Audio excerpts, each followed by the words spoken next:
If something begs you to leave it buried, you probably should. Ethan would remember thinking later, but in that moment, under a sky that shimmered like broken glass, he couldn't walk away. The wind cut across the alien desert in razor-thin currents, carrying the sharp scent of ozone and hot metal, and his boots crunched over crystallized sand that glittered like frost. His suit's temperature gauge flickering between 28 and 30 degrees Fahrenheit as systems struggled to stabilize after the crash. The twisted remains of his shuttle smoldering half a mile behind him, its blackened hull still ticking with residual heat, and he had been scanning for anything. Water, shelter, a signal. When he saw her, at first it was just a shape, too symmetrical to be rock, too still to be alive.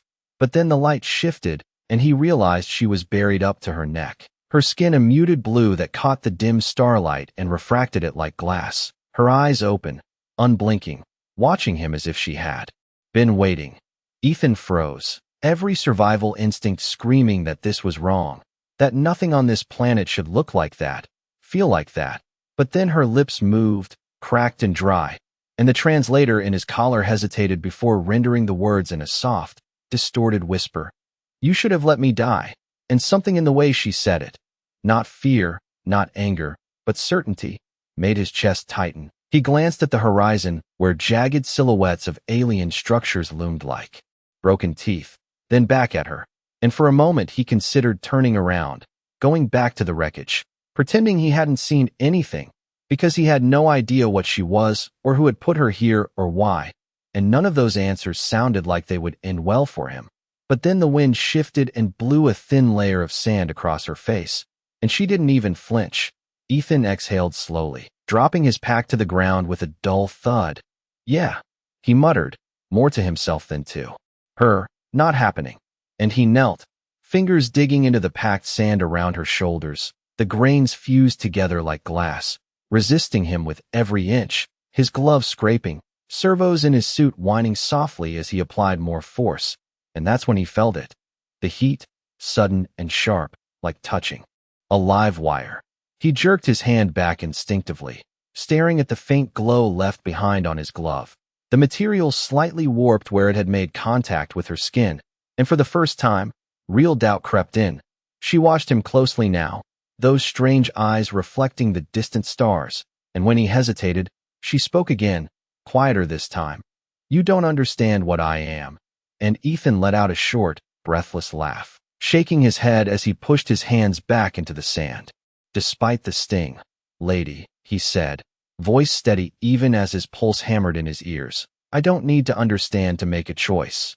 And somewhere far above them, beyond the thin veil of clouds, something moved, silent, massive, and getting closer, though neither of them looked up yet, both of them caught in the fragile, dangerous moment where one human decided that leaving someone to die wasn't an option, even on a world that clearly disagreed. The sand did not want to let her go. That was the first thing Ethan realized as he dug deeper, each handful resisting like it had a memory, like it had been told to hold her there. And the more he pulled, the more the ground seemed to tighten around her, grains locking together with a faint, almost electric hum that vibrated through his gloves. His breath fogged inside his helmet as the temperature dipped another 2 degrees, the wind rising in sharp, uneven bursts that carried static across his visor. And still she watched him, silent now, her eyes tracking every movement with a calm that felt completely out of place for someone buried alive. "Stop," she said finally, not louder, just firmer, and he paused for half a second before continuing anyway, jaw tightening as he drove his hands deeper into the hardened sand around her shoulders. "Not really my style," he replied, voice low, focused. And there was a flicker of something in her expression then, not quite surprise, not quite frustration, something closer to confusion. Another inch gave way, then another, and the ground cracked softly around her collarbone, releasing a faint glow that pulsed outward like a heartbeat, the light reflecting off Ethan's visor in fractured patterns. And again the heat surged, stronger this time, seeping through the protective layers of his gloves, forcing him to grit his teeth as did a slow swallowing of starlight that pressed down on the desert like a held breath, and Ethan felt it in his chest before his suit registered it. A subtle pressure, like the air itself had decided to pay attention. His display flickered again, Warning signals stacking faster now, unidentified craft, multiple signatures, altitude decreasing, and he finally looked up, just for a second, long enough to see the sky fracture into shapes that did not belong, massive silhouettes drifting into place with unnatural precision, their edges glowing faintly against the darkness. "Those are not your people," he said quietly, more observation than question, and when he looked back at her, Lyra had gone completely still, not frozen with fear, but focused, her eyes narrowing slightly as the faint light beneath her skin pulsed brighter, then dimmed, as if she were forcing it down. "No," she answered, voice steady but lower now, carrying something heavier than before. "They are not." And that was all she said, but it was enough. Ethan pushed himself to his feet, brushing sand from his knees as he scanned the horizon again, recalculating distances, options, none of them good. His shuttle was too far, his comms were barely functional, and whatever those ships were, they had already found what they were looking for. He exhaled slowly, forcing his breathing to steady as he crouched beside her again.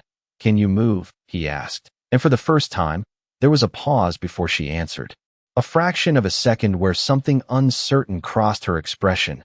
"Eventually," she said, which was not an answer he could work with.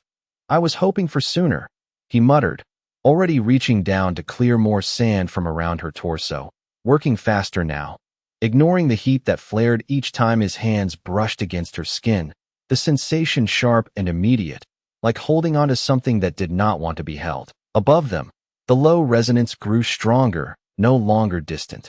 A steady hum that vibrated through the ground and into his boots, and then the wind shifted again, not naturally this time, but pulled, drawn towards something descending beyond the ridge to their east, carrying with it a faint metallic scent that made his throat tighten. Lyra watched him as he worked, her gaze no longer assessing but searching, as if trying to understand a pattern that did